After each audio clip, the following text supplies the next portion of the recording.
Bihar ITI का form भरने के लिए आपको आना होगा इनके ऑफिशियल वेबसाइट पर। इसका लिंक मैंने आपको डिस्क्रिप्शन बॉक्स में भी उपलब्ध करा दिया है, या आप डायरेक्ट गूगल में टाइप करेंगे online update STM first website मिलेगा। आप यहाँ पर आएंगे तो यहाँ पर भी आपको लिंक उपलब्ध करा दी गई है, आप लेटेस्ट अपडेट में भी देख सकते हैं, या नीचे एडमिशन वाले सेक्शन में बिहार आईटीआई ऑनलाइन फॉर्म 2024 का लिंक मिलेगा, जिस पर क्लिक कर यहाँ से तमाम जानकारी आप समझ सकते हैं। पूरी जानकारी एप्लीकेशन फी, डेट के बारे में, एज के बारे में, डॉक्यूमेंट के बारे में बताई गई है। नीचे आने के बाद यहीं पर ऑनलाइन अप्लाई का लिंक मिलता है, जिस पर आपको क्लिक करना है। आप डायरेक्ट इस पेज पर आ जाएंगे। यहाँ पर आने के बाद यहाँ पर पूरी जानकारी आपको डॉक्यूमेंट के रिगार्डिंग भी बताई गई है, और जो भी डेडलाइन है उसके बारे में बताया गया है, जो कि हमने आपको पहले ही बताया।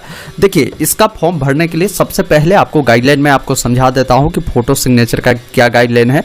तो देखिए, इसके लिए जब प्रोस्पेक्टस को जब आप डाउनलोड करेंगे तो इसके 9 नंबर पेज में आएंगे तो फोटो सिग्नेचर को लेकर इन्होंने बताया है। देखिए कि फोटोग्राफ जो आपका होगा ये हाल का होना चाहिए, ज़्यादा पुराना नहीं होना चाहिए, और फोटो पर आपका जो नाम है, जैसे मान लीजिए कोई कैंडिडेट का मिंटू नाम है तो उनका नाम मिंटू यहाँ पर लिखा होना चाहिए, और यहाँ पर फोटो खिंचाने की तिथि आपको बतानी है। मतलब कि मान लीजिए अभी आपने फोटो मान लीजिए आज के डेट में खिंचवाया, तो आज डेट है 7 अप्रैल 2024, तो आपको बताना होगा 7 अप्रैल 2024 यहाँ पर डेट देना होगा। और ये जो डेट है 1/1/2024 के बाद का नहीं होना चाहिए, इन बातों को ध्यान रख। 1/1/2024 के पहले का नहीं होना चाहिए, मतलब 2023 का फोटो आपका वैलिड नहीं होगा, और वो डेट भी आप नहीं डालिएगा, अन्यथा आपका जो फॉर्म है वो रिजेक्ट हो सकता है।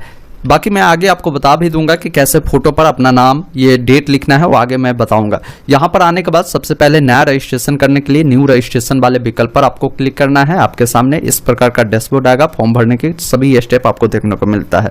सबसे पहला काम करना है कि आपको बताना है कि आप किस जिला के निवासी है, अपना जिला का नाम यहाँ से चयन करेंगे। अब यहाँ पर पूछा गया है कि आपने जो पढ़ाई किया है मैट्रिक का, या तो आप पास हो चुके होंगे या अपेयरिंग होंगे, तो किस जिला से आपने पढ़ाई किया उस जिला को आप यहाँ से चयन करेंगे। उसके बाद यहाँ पर पूछा गया कि जो आपके माता पिता है जो काम करते हैं वो किस जिला में काम करते हैं, किस जिला के हैं, तो आप यहाँ पर बताएंगे। और यहाँ पर आपको बतानी है कि जो आप ITI में पढ़ाई करना चाहते हैं वो कौन सा जिला आप रखना चाहते हैं, तो आपको सेम जिला ही मिलेगा, अदर जिला का यहाँ पर ऑप्शन आपको नहीं मिलेगा। तो ये आपको डिटेल बतानी है।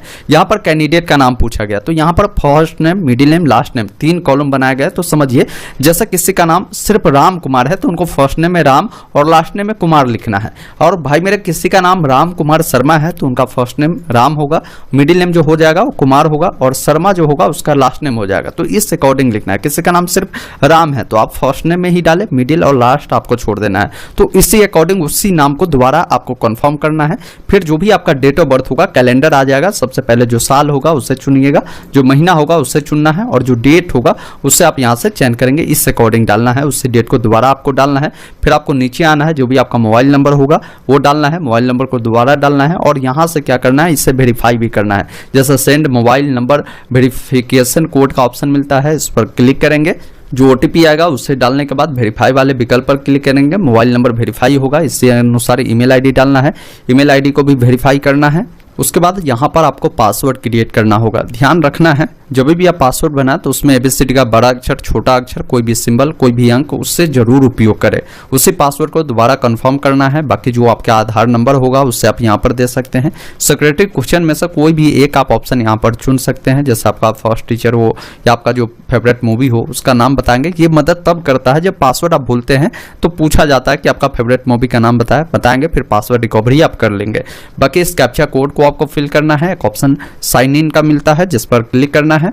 अब आपने जो भी डिटेल डाला है वो वेरीफाई के लिए आता है, एक बार इसे वेरीफाई करें। जानकारी सही है तो यहाँ पर कंफर्म करें, डिटेल गलत है तो कैंसिल कर उससे पहले सुधार करें। जैसे ही आप कंफर्म करते हैं थोड़ा सा वेट करेंगे, इस प्रकार आपका जो रजिस्ट्रेशन प्रक्रिया है वो कंप्लीट होता है। अब यहाँ पर देखिए एक ऑप्शन मिलता है साइन इन का, जिस पर आपको क्लिक करना है। अब साइन इन करने के लिए जो अभी आपने ईमेल ID दिया है वो ईमेल ID डालेंगे, जो पासवर्ड अभी क्रिएट किया होगा उससे आपको डालना है, कैप्चा कोड को डालना है, साइन इन वाले विकल्प पर क्लिक करना है। साइन इन करते ही देखेंगे रजिस्ट्रेशन कंप्लीट हो चुका है। अब आप पर्सनल डिटेल में आते हैं, जिसमें सबसे पहले आपके पिताजी का जो नाम होगा यहाँ पर आपको बताना है। जो आपके 10th के मार्कशीट या सर्टिफिकेट या एडमिट कार्ड जिस भी अकॉर्डिंग हो वही डिटेल दीजिएगा, अन्यथा बाद में डॉक्यूमेंट वेरिफिकेशन में आपको दिक्कत हो जाएगा। फिर माताजी का जो नाम है वो आपको देनी है। आपसे पूछा गया कि क्या बिहार के निवासी है, तो यहाँ पर आप एस कर दीजिएगा। बाकी यहाँ पर आपसे बोला गया है जो रेसिडेंशियल एलिजिबिलिटी में कि जो आपके माता पिता है बिहार के मूल निवासी होनी चाहिए, तो यहाँ पर वो ऑप्शन आपको चयन करना है। बाकी जेंडर बताना है, अगर आप लड़का है तो मेल, लड़की है तो फीमेल आप यहाँ पर चयन करेंगे, उससे दोबारा से डालना है। कैटेगरी बताएंगे कि किस कैटेगरी से आप बिलोंग करते हैं। अब जो भी कैटेगरी होगा उससे आपको 2 बार यहाँ से सेलेक्ट करना है। नीचे आएंगे, अगर कोई दिव्यांग है तो बताएगा यस करेंगे, नहीं है तो आप यहाँ पर नो करेंगे। होंगे तो आपको कुछ जानकारी पूछी जाएगी दिव्यांगता से रिलेटेड। बाकी यहाँ पर बोला गया है कि अपना डिस्ट्रिक्ट का नाम बताएं, जहां से आपने जो भी 10वीं की पढ़ाई या तो पास किया होगा या अपेयरिंग किया होगा, तो आप यहां से वो डिस्ट्रिक्ट यहां से चयन करेंगे। बाकी यहां पर बोला गया कि आपके शरीर में कोई ऐसा निशान हो जो कटा का हो, जला का हो, तो आप यहां पर बताएंगे। बहुत सारे ऐसे कैंडिडेट होंगे बोलेंगे सर मेरे पास कोई निशान ही नहीं है, तो आप यहाँ पर नो मार्क भी लिख सकते हैं। लेकिन जिनके पास भाई मेरे अगर निशान हो तो जरूर आप लिख दीजिएगा, कहीं कोई दिक्कत नहीं होगा। बाकी यहाँ पर देखिए आपसे बोला गया है कि परमानेंट एड्रेस दीजिए। परमानेंट एड्रेस का मतलब भाई मेरे ये होता है कि मान लीजिए आपका जो घर होता है जहां आपकी जन्म हुई है वो वाला एड्रेस आपको देनी है जो आपके आधार कार्ड पर दिए गए होते हैं। तो जो भी एड्रेस होगा, जैसे विलेज अगर ग्रामीण क्षेत्र से होंगे तो विलेज होता होगा, तो एड्रेस 1 में विलेज दे दीजिए, एड्रेस 2 में पोस्ट ऑफिस, एड्रेस 3 में पुलिस स्टेशन।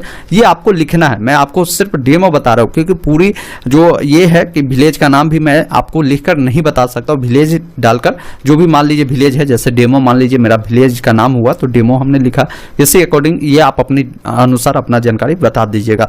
बाकी जो स्टेट है आप स्टेट बताएंगे, जो भी आपका डिस्ट्रिक्ट होगा वो डिस्ट्रिक्ट बताएंगे, और नीचे पिन कोड आपको बतानी है। अब यहां पर समझिए कॉरेस्पॉन्डेंस एड्रेस क्या होता है। देखिए कॉरेस्पॉन्डेंस एड्रेस का मतलब ये होता है कि मान लीजिए आपका आधार पे आपकी कोई और एड्रेस है, लेकिन मान लीजिए आप पढ़ाई करने के लिए कहीं बाहर रह रहे होंगे, तो आप एक कॉरेस्पॉन्डेंस एड्रेस में अभी जहां रह रहे हैं वो एड्रेस दे सकते हैं, या आप चाहे तो परमानेंट एड्रेस को भी यहां पर भी दे सकते हैं। सेम इस चेकबॉक्स पे टिक करें तो ये आ जाएगा। फिर यहां से सबमिट एंड कंटिन्यू पर क्लिक करेंगे।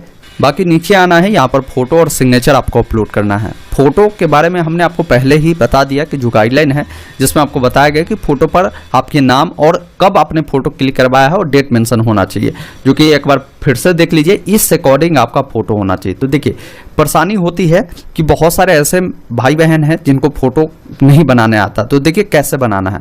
सबसे पहले आपको क्या करना है कि जहां भी आपने फोटो रखा है स्कैन कर उस फोटो को राइट क्लिक अपने माउस का करना है और ओपन विथ इसको पेंट में ओपन कर लीजिएगा। इस प्रकार ये ओपन हो जाएगा। इसके बाद क्या करेंगे तो फोटो आपका जो है ये पेंट में ओपन हो जाएगा। अब देखिए इसमें कैसे नाम और डेट लिखना है। सबसे पहला काम यहाँ पर देखिए आपको मिलता है ये सिलेक्शन वाला ऑप्शन, इस पर आपको क्लिक करना है और फोटो के नीचे आप क्या करेंगे, थोड़ा सा आप यहाँ से स्पेस लेकर इस प्रकार इसको सेलेक्ट करेंगे। सेलेक्ट होने के बाद आपके कीबोर्ड में डिलीट का बटन होगा, उससे क्लिक करेंगे, ये आपका हट जाएगा। अब यहाँ पर क्या करना है, आपको लिखना है। तो लिखना क्या है, तो यहाँ पर देखिए पहले ए वाले जो ऑप्शन है टेक्स्ट, उसको चयन कर यहाँ पर पहले आप क्लिक कर दीजिएगा। अब जो नाम आपका होगा यहाँ पर आप यहाँ पर नाम लिख दीजिएगा। जैसे मान लीजिए मेरा नाम जो है राहुल है, तो मैं अपना नाम नहीं, यहाँ पर मैं डीएमओ कुमार लिखता हूँ।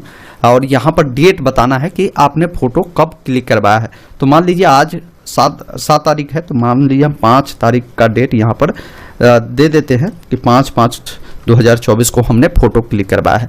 तो आप ये जो डेट देंगे 2024 का ही देंगे, 2023 का बिल्कुल नहीं देंगे, ध्यान रखिएगा। तो ये आपका इतना काम हो जाता है। अब यहाँ से थोड़ा सा ऊपर करेंगे तो इस प्रकार ये चारों साइड से ये एरो बनेगा। इससे क्या करेंगे, इसको ऊपर ले आएंगे और इस वाले लाइन को अगर आपको सेंटर में करना है तो यहाँ पर देखिए सेंटर का जो ऑप्शन है इस पर क्लिक करेंगे तो ये सेंटर में आ जाएगा।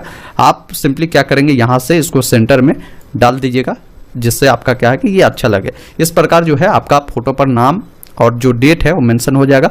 उसके बाद यहाँ से क्या करना है, आप चाहे तो इनका जो साइज है उससे भी बना सकते हैं। जैसे इन्होंने बताया कि विड्थ 200 पिक्सल होना चाहिए और हाइट 250 होना चाहिए। तो इसके लिए यहाँ पर एक ऑप्शन रिसाइज का मिलेगा, जिस पर क्लिक कर लीजिएगा और पिक्सल को आपको चयन करना है।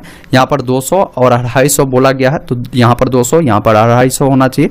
ओके वाले विकल्प पर क्लिक करें और इससे क्या करें, यहाँ से सेव एज पर जाकर आप जेपीजी ऑप्शन में इससे सेव कर ले और जो फोटो अभी आपने बनाया है उससे यहाँ से चूज फाइल पर जाकर उस फोटो को यहाँ से क्या करें, सेलेक्ट करें, अपलोड वाले विकल्प पर क्लिक करें। इस प्रकार आपका फोटो अपलोड हो जाएगा। अब इंग्लिश सिग्नेचर आपको अपलोड करनी है, तो इंग्लिश सिग्नेचर का जो साइज है, अगर नहीं लेगा तो साइज हमने बता ही दिया कि विड्थ इसका 300 पिक्सल और हाइट 100 पिक्सल में रखिएगा और 100 के बीच ये अधिक नहीं होना चाहिए। यहाँ पर इंग्लिश और यहाँ पर हिंदी सिग्नेचर को सेलेक्ट कर अपलोड करेंगे, फिर सेव एंड कंटिन्यू वाले विकल्प पर क्लिक करना है। इस प्रकार आपका फोटो सिग्नेचर सफलतापूर्वक अपलोड होगा। अब यहाँ पर देखिए आपको बताया गया कि एजुकेशनल डिटेल दीजिए, जिसमें सबसे पहले 10th के बारे में पूछा गया कि 10th आपने किस स्कूल से पढ़ाई किया है। तो जो भी आपका स्कूल का नाम होगा यहाँ पर मान लीजिए जो भी स्कूल का मेरा नाम है यहाँ पर लिख दिया, आपका जो होगा बता दीजिएगा।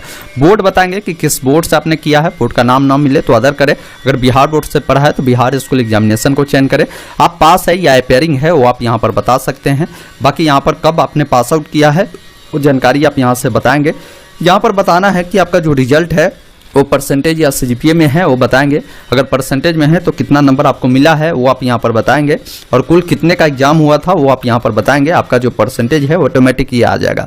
उसके बाद यहाँ से सेव एंड कंटिन्यू वाले विकल्प पर आप क्लिक करेंगे। अब आपने जो डिटेल डाला है उसका प्रीव्यू सेक्शन आएगा। तमाम जानकारी एक बार अपने स्तर से जरूर वेरीफाई करें। पूरी जानकारी सही है तो इस चेक बॉक्स पर आपको टिक करना है। एक ऑप्शन यहाँ पर मिलता है प्रोसीड टू पेमेंट का, जिस पर क्लिक करना है। उसके बाद आपके सामने पेमेंट दिखाएगा, कितना पेमेंट आपको करना है। आप पेमेंट करना चाहते हैं तो इस वाले विकल्प पर क्लिक करें। और पेमेंट करने का कई सारे माध्यम है, डेबिट कार्ड, नेट बैंकिंग, या आप चाहे तो वॉलेट के माध्यम से भी कर सकते हैं। तो जो भी माध्यम हो उससे चयन कर जैसे कार्ड की डिटेल, उसका जो मंथ ईयर है, सीवीवी है, कार्ड किनके नाम से वो बताकर मेक पेमेंट करेंगे। और पेमेंट करने के बाद इसका प्रिंट निकालकर अपने पास सुरक्षित रख